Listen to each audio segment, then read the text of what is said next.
Hey guys, today we got even more big news in the student loan world. And so if you've been keeping up with the saga about the whole SAVE plan legislation changes and lawsuits coming out, we got even more updates on that today. So big news, the SAVE plan has been halted entirely. So not even just the new updates that have come out, but the whole plan has been halted entirely. People have been put onto administrative forbearances. And so today we want to break down what are the implications of that, what does this update really mean, and what are some of the new changes on the administrative forbearance and how that could change things for borrowers going for a forgiveness program like the public service loan forgiveness or any of the others as well. So, but if it's your first time joining us, welcome. My name is Michael Foley. I'm a certified financial planner and certified student loan professional. And, I'm also the son of two doctors and have really developed Lifestyle Creep to help the healthcare workers in our society to really be more intentional in their finances and really help explain their finances simply and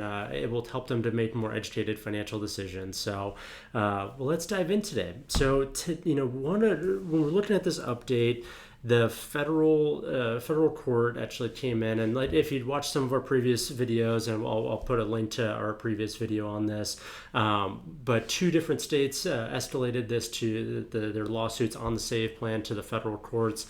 Well, now another federal court has actually put a complete stop to the SAVE plan. We thought we were kind of past it because they stopped it, kind of the new updates a little bit a couple weeks ago, and then now they said it's back live, and now it's shut down again. And so this is a pretty good halt here that we got. So now essentially the previous lawsuits were about any of the new features coming out on the SAVE plan as of July 1st, where people's payments were going to be going from 10% to 5% of your discretionary income for any undergrad loans that you had. And they also had forgiveness programs for borrowers who took out like under $10,000 or $12,000 of loans originally. So not really pertinent to a lot of our clients, but then nobody was talking about all the interest subsidies that were being offered on the SAVE plan and any of that. And so we were a little bit shocked, but we kind of figured this was coming down the pike. But now with these lawsuits enacted, they have completely shut down the SAVE plan,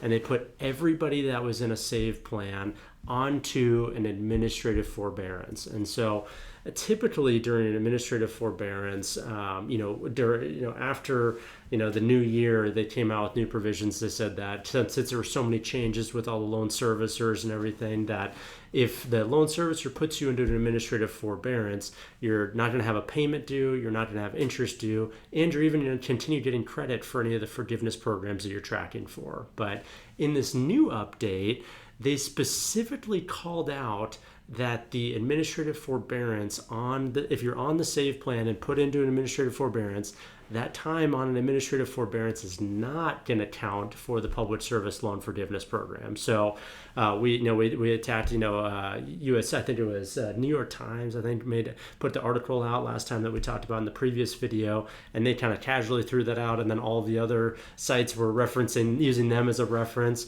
So maybe they had some sort of inside source that was coming down the pike on this. But again, we don't like making decisions based off of things that we don't have actual concrete evidence for. If they're not going to volunteer their source, we can't make decisions off of that. So, but it is true now. So we're not going to be able to get credit for the public service loan forgiveness program. So now this brings us to, okay, well, what are our options now if we're going for the public service loan forgiveness program, or what if we're going for a long-term forgiveness program? Maybe we're going for the 20 or 25-year plan that's a taxable forgiveness.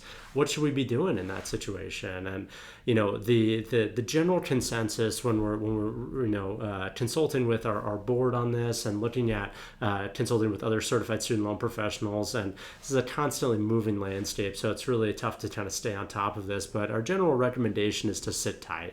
There are other alternatives that we could take, to potentially move you into the income-based repayment plan to continue getting eligibility. But also, they also have shut down the electronic application process for signing people up and switching repayment plans. So that means we would have to do a paper application and then mail that or email that to your loan servicer. And for any of you guys who have had loans long enough that we had to deal with paper applications in the past, it is a nightmare. And so the time that it would take them to process that, it would probably be just as long, for us to get an answer back on the save plan and be able to make a more informed decision. Because even if they were able to get you into the income driven repayment plan and start getting eligibility maybe after a couple months here, well, what if they reverted back to repay? They get rid of the save, but they go back to repay. Or what if they reinstate the save plan and that was the best option for you?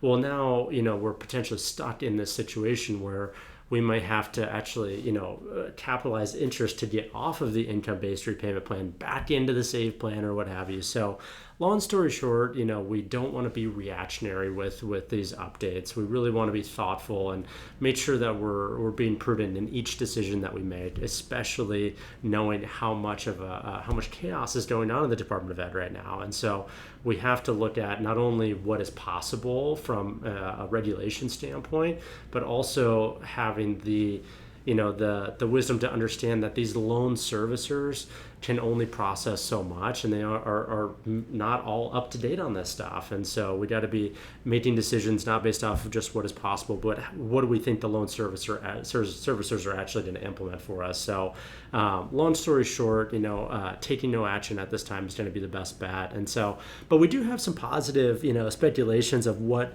we're hopeful for. Obviously we can't guarantee any of these things to happen down the line, but one thing that we were talking with our board on is that potentially we may be able to use, if you're going for the public service loan forgiveness program, we have some clients that are going to be almost done with their 120th month in a few months here.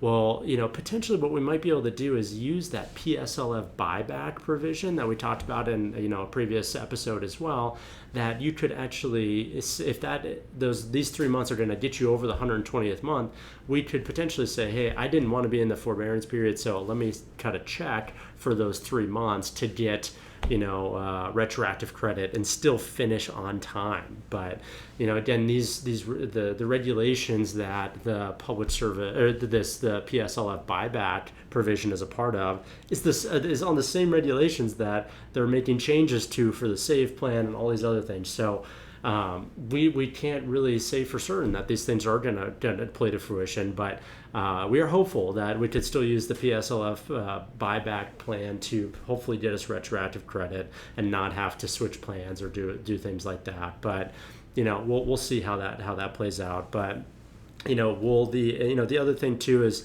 another common question that we're getting is, should I continue making payments through this administrative forbearance time, and is that going to be helpful for me? And even though it's not required, should I keep making payments? And our general recommendation is no. Oftentimes, if it helps you sleep better at night, go ahead, do it.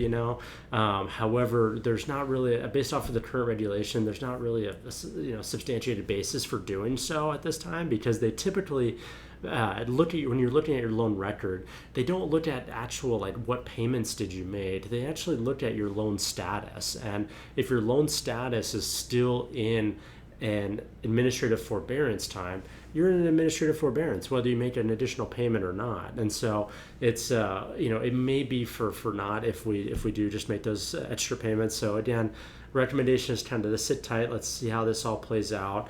And then, after a few months, depending on if we have access to online application systems with the, to be able to potentially switch plans. And we have hopefully some more insight onto what's going to happen with these lawsuits with the save plan. We'll be able to make a more informed decision at that time. But for right now, long story short, save plan got shut down right now. It's completely halted. Administrative forbearance has been put on everybody's accounts that's on the save plan. We're not getting credit for PSLF or anything like that, but at least we don't have a payment during this time. We got no interest during this time. So let's take it while we can for right now. Worst case scenario, we're losing out on a few months towards any of the forgiveness plans, but for right now, there's not a better alternative than just sitting tight. So we'll continue to keep you updated. And so if you like other content like this, we'd love to have you back. And that's something that we'll continue to keep you updated on all the situations as they roll out. So hang in there, and hope please please, let us know if there's something that we can do to help you and your family, if there's other student loan needs that you guys have or other financial planning needs. It's a really hard time right now with trying to decipher all these new updates in the student loan space. And so if myself and our team could be of assistance to you, we'd love to take a look at your records, see if we could do anything to help you navigate these treacherous waters that we're in the student loan world. So thanks so much for joining, and we hope to see you in the next episode. Take care.